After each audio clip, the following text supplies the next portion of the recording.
Bismillahirrahmanirrahim. Assalamualaikum warahmatullahi wabarakatuh. Waalaikumsalam warahmatullahi wabarakatuh. Oke teman-teman, pada siang hari ini kita akan mempelajari tentang mata pelajaran Ulumul Hadis untuk kelas 12 semester 1. Untuk pembahasan pada siang hari ini yaitu tentang yang pertama kita akan membahas tentang 3 subbab, yaitu perawi hadis di dalam periwayatan hadis.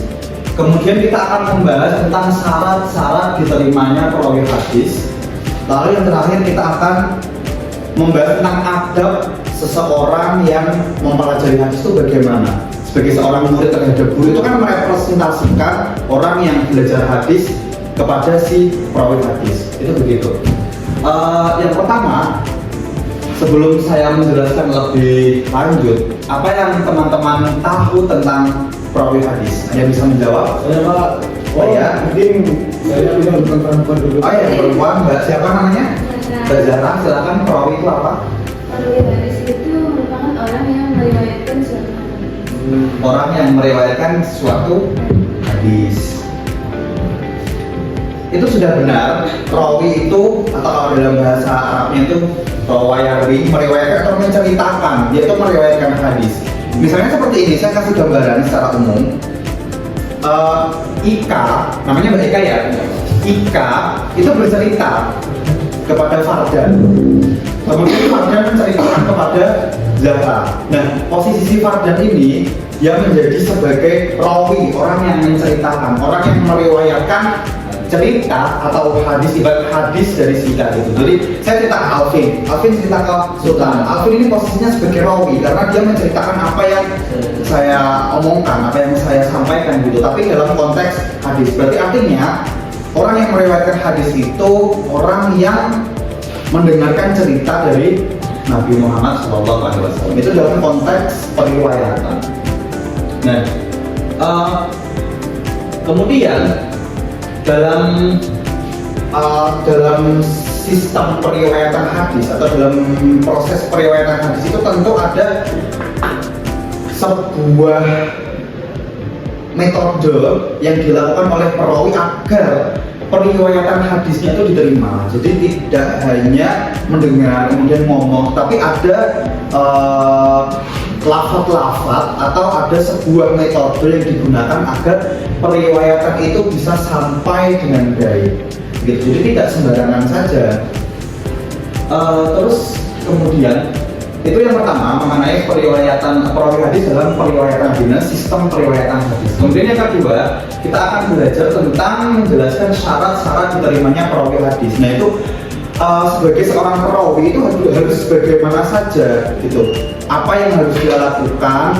Apakah dia bisa hanya meriwayatkan misalnya lewat media sosial seperti itu?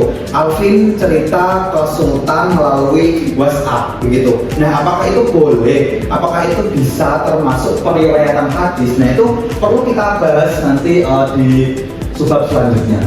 Kemudian itu untuk perawi hadis dan periwayatan.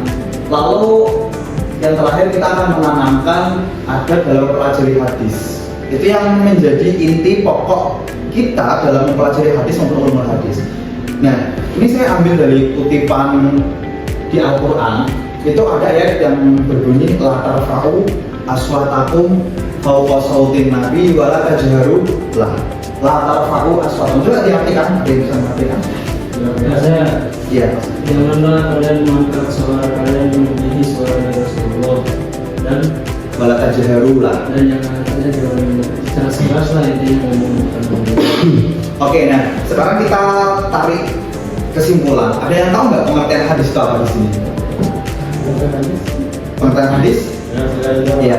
Hadis secara bahasa itu adalah al-hadis atau bahasa secara istilah makna pada Nabi SAW bicara mengkau diwakili bakat diri masing-masing. Oke, berarti di situ termasuk ucapan Nabi. Hadis itu kan ucapan Nabi. Ketika ada hadis dibacakan, itu kan artinya ucapan Nabi. Ketika ada hadis dibacakan atau apapun yang berkaitan dengan Nabi, tapi di situ secara tertulis tekstual adalah latar fa'u aswara. Janganlah kalian mengeraskan suara di atas suara Nabi. Ketika ada dibacakan, maka kita tidak boleh suara kita tidak boleh lebih keras daripada suara orang yang sedang membacakan hadis, karena di situ sedang membacakan hadis Nabi. Intinya pada pembelajaran kali ini kita dituntut untuk materi pokoknya yaitu tentang perawi hadis dan kedudukannya. Tadi sudah saya jelaskan bahwasanya perawi itu adalah orang yang meriwayatkan hadis secara langsung maupun secara tidak langsung. Oke. Terus kemudian yang kedua adalah syarat diterimanya perawi. Apa saja syarat diterimanya rawi? Kemudian yang ketiga adalah adab dalam mempelajari hadis, yaitu ikhlas, kemudian menghormati guru, kemudian amanah, jujur, tidak tergesa-gesa, dan juga tidak tergesa-gesa dan juga menjaga etika dalam periwayatan hadis. Oke. Mungkin teman-teman pernah mendengar tentang siyagul ada wa tahammul? Ya, nah, apa itu yang yang kemarin. Oke, mungkin Mas Mardan bisa menjelaskan sedikit tentang siyagul ada wa tahammul. Kalau siyagul ada wa tahammul itu artinya apa? sehingga atau bentuk atau simbol dari proses periwayatan Dalam proses periwayatan. Ada yang bisa menjelaskan lebih dalam lagi? Lupa Pak. Mungkin Bapak bisa sendiri. Ya, saya meminta dari teman-teman untuk menjelaskan terlebih dahulu. Jadi siyagul ada wa tahammul itu adalah bentuk-bentuk kalimat atau bentuk-bentuk lafaz di mana seorang perawi itu meriwayatkan hadis. Misalnya seperti ini. Saya bercerita kepada Alvin. Oh Vin, kemarin aku ketemu Rifki di Warmindo. Nah, kemudian si Alvin menceritakan kepada Sultan, Tan, apa kemarin lihat Rifki di Warmindo. Tapi dia dengan bahasa yang berbeda.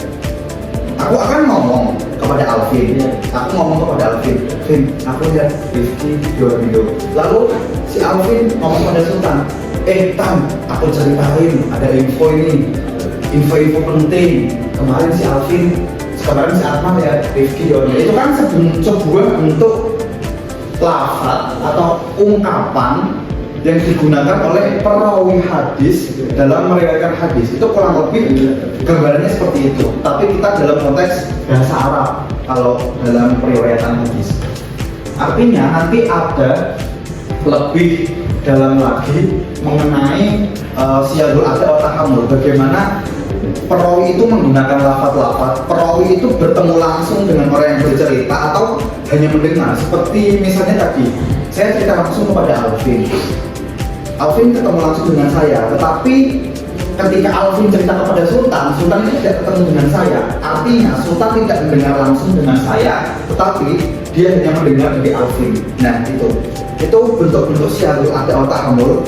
Itu yang akan mempengaruhi bentuk-bentuk periwayatan. Itu seperti itu.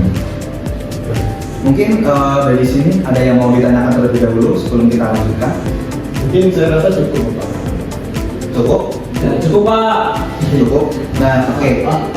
Untuk pertemuan minggu depan kita akan membahas lebih dalam lagi tentang siyagul ada wa tahammul. Tapi saya kenalkan tentang sedikit istilah-istilah dalam periwayatan hadis. Itu ada haddatsana, kemudian ada apa aja?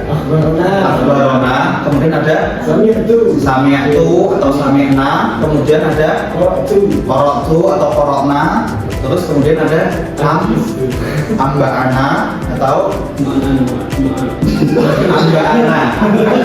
amba'ana kami menceritakan atau haddatsana. Nah, jadi dalam konteks siyagul ada wa tahammul itu haddatsana memiliki makna sendiri, kemudian akhbarana juga memiliki makna sendiri. Itu ada tingkatan-tingkatannya dalam syarat diterimanya periwayatan hadis. Jadi seorang perawi itu menggunakan bahasa-bahasa tersebut untuk meriwayatkan hadis. Lebih jauh lagi nanti ada klasifikasi atau penilaian tentang perawi hadis itu, namanya jarh wa ta'dil. Namun kita belum masuki materi tersebut.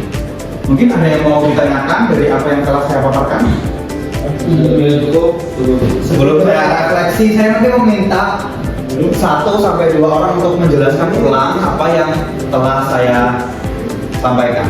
Zara Pak. Zara Pak. Oke, mbaknya. Oh, Ika, iya, siapa? Yaudah berdua, Ika sama Zahra. Saya mau minta Zahra terlebih dahulu untuk mengulas apa yang saya jelaskan tadi. Zahra. Evaluasi. Ini perlu dievaluasi kalau belum paham. Silakan Zahra.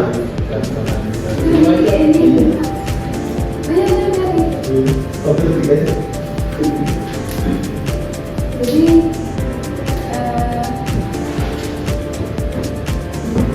saya tahu perawi ini.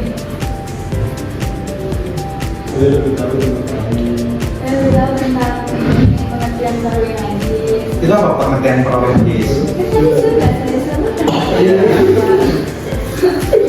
Lalu Kemudian syarat diterimanya perawi itu ada beberapa seperti yang Bapak tadi jelaskan.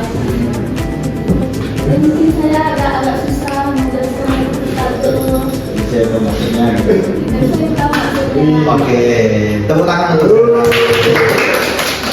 Ika, silakan terakhir sesi terakhir untuk menjelaskan ulang apa yang saya jelaskan tadi. Oke, baik Bapak. Setelah dijelaskan oleh Bapak tadi, mungkin saya lebih tahu ya apa itu pengertian dari perawi hadis. Perawi hadis adalah orang yang meriwayatkan hadis, dan setelah itu saya itu tahu syarat diterimanya perawi, terus adab dalam mempelajari hadis ikhlas ini. Kalau untuk adab dasar yang kita pelajari apa? Yang harus kita terapkan dalam mempelajari hadis. Ya, salah satunya itu menghormati guru, terus Tidak mengeraskan suara ketika berbicara. ada hadis yang dibacakan. Karena hadis itu kan ucapan Rasulullah. Ketika ada ucapan Rasulullah berbunyi, ada maksudnya apa diucapkan gitu, suara kita tidak boleh lebih keras daripada suara hadis tersebut. Oke, mungkin itu yang bisa Bapak sampaikan. Terima kasih Pak. Kurang lebihnya mohon maaf apabila ada kekurangan. Kebetulan nanti lihat mana? Gimana?